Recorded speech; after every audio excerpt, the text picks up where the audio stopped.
If you had walked into a quiet mountain hotel in New Hampshire in July of 1944, you would not have seen tanks. You would not have heard gunfire. You would not have smelled smoke. But you would have been standing inside one of the most powerful war rooms in modern history. Outside, the world was still burning. Berlin was rubble. Tokyo was ash. London was scarred. Paris was starving. World War II was not yet over. But inside the Mount Washington Hotel in Bretton Woods, 730 delegates from 44 nations were already planning the future. Not the future of borders, not the future of armies, the future of money, because everyone in that room understood something brutal.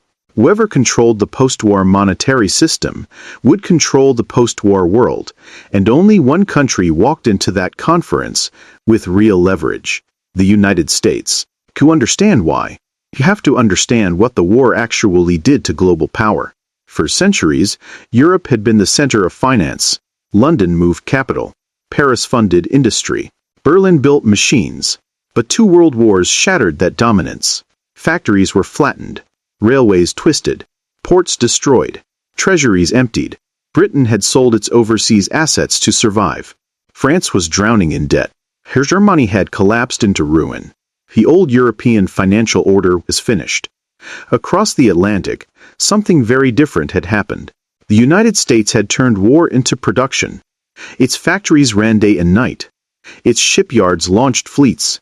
Its farms fed allies. Its banks financed reconstruction before reconstruction even began. While Europe bled, America accumulated something more powerful than weapons: gold. Governments shipped their gold reserves to New York for safekeeping. Allies paid for supplies in bullion.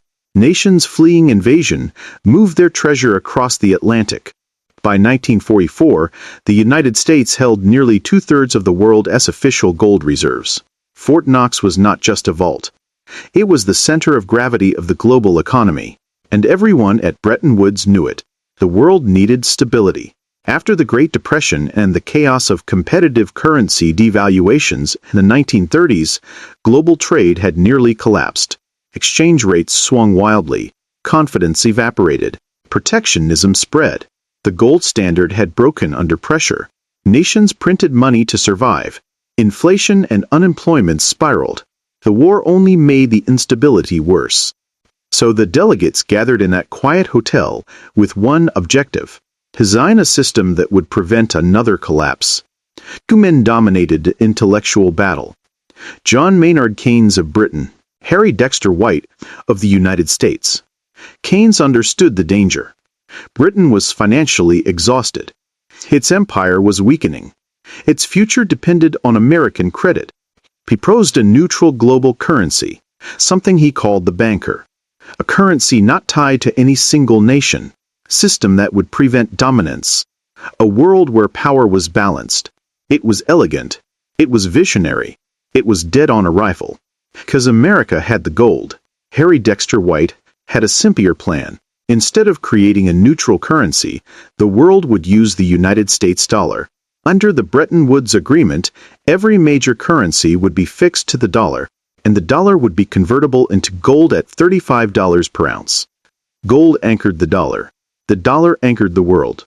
It appeared stable. It appeared cooperative. But it quietly placed the United States at the center of every transaction on Earth. If Japan traded with Brazil, they needed dollars. If Germany rebuilt factories, it borrowed dollars. If oil was purchased, it cleared through dollars. The system was built on gold. Had the power flowed through Washington. In 1945, the war ended. Europe was devastated. America was intact. And then the United States made another strategic move. It launched the Marshall Plan. Billions of dollars flowed into Europe to rebuild cities, ports, factories, and roads. It looked like generosity, and it was. But it also ensured that Europe's recovery would be financed in dollars. Reconstruction required American currency. Loans required American banks. Liquidity required American approval. The International Monetary Fund and the World Bank were created to stabilize currencies and fund development. Officially, they promoted global cooperation. In practice, they embedded the dollar into the foundations of international finance. By the 1950s, the system seemed flawless. Trade expanded, currencies were stable, living standards rose, confidence returned. The dollar was trusted because it was backed by gold, and the United States held most of it. But systems built on confidence are fragile. By the 1960s, the strain began to show. America was funding the Vietnam War, expanding military commitments worldwide, financing domestic social programs. Spending increased dramatically. Dollars flooded the global economy. Foreign governments began to notice something unsettling. There were more dollars circulating internationally than there was gold in Fort Knox to redeem them. The promise was simple: $35 for 1 ounce of gold. But if every country demanded gold at the same time, the vault would empty. France saw the imbalance first. President Charles de Gaulle began demanding gold instead of holding dollars. Ships crossed the Atlantic carrying bullion back to Europe. Other nations considered doing the same. Confidence began to thin. By 1971, the arithmetic was undeniable. The United States could not honor every dollar claim with gold. And then, on the 15th of August, 1971, President Richard Nixon addressed the nation, calmly, without panic. He announced that the United States would suspend the convertibility of the dollar into gold. Temporarily, it was never reversed. In that moment, the system designed in 1944 collapsed. The gold anchor was gone. The dollar was no longer tied to metal. For the first time in modern history, the world's reserve currency floated freely, backed not by gold, but by confidence. The question was immediate. Without gold, would the dollar survive? That was the gamble, and the world was about to find out.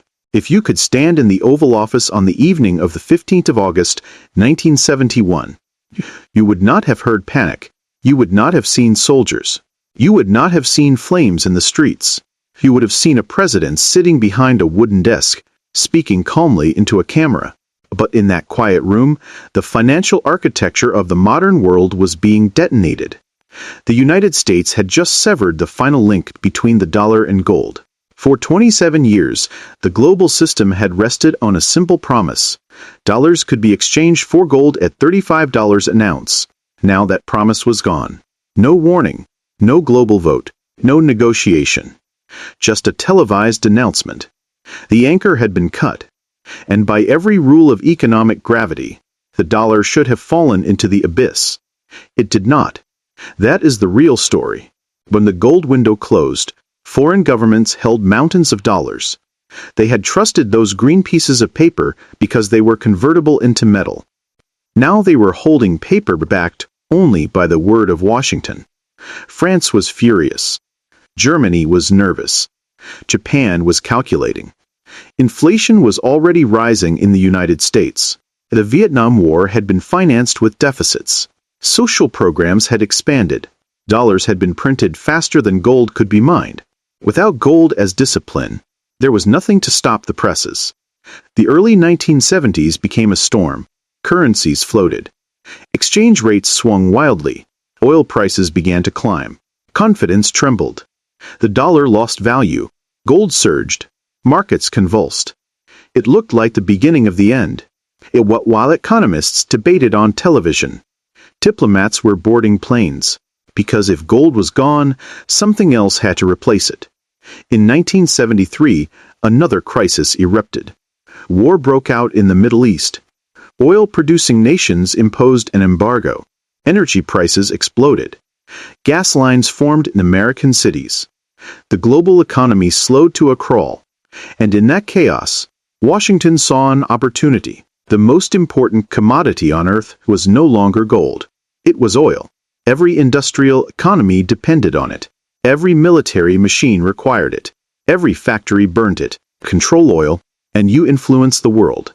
In 1974, American officials quietly negotiated with Saudi Arabia, the most powerful oil exporter on the planet. The agreement was simple, but revolutionary. Saudi oil would be priced exclusively in US dollars. In return, the United States would provide military protection, weapons, and political backing. It was not a treaty announced with fireworks. It was a strategic alignment. And it changed everything. Because now, if Japan wanted oil, it needed dollars. If Germany wanted oil, it needed dollars. If Brazil wanted oil, it needed dollars. Energy demand became dollar demand. The dollar no longer needed gold. It needed oil. Other OPEC nations followed the same pricing structure. Oil revenues, now denominated in dollars, flowed back into Western banks. Those banks recycled the money into loans. Wall Street expanded.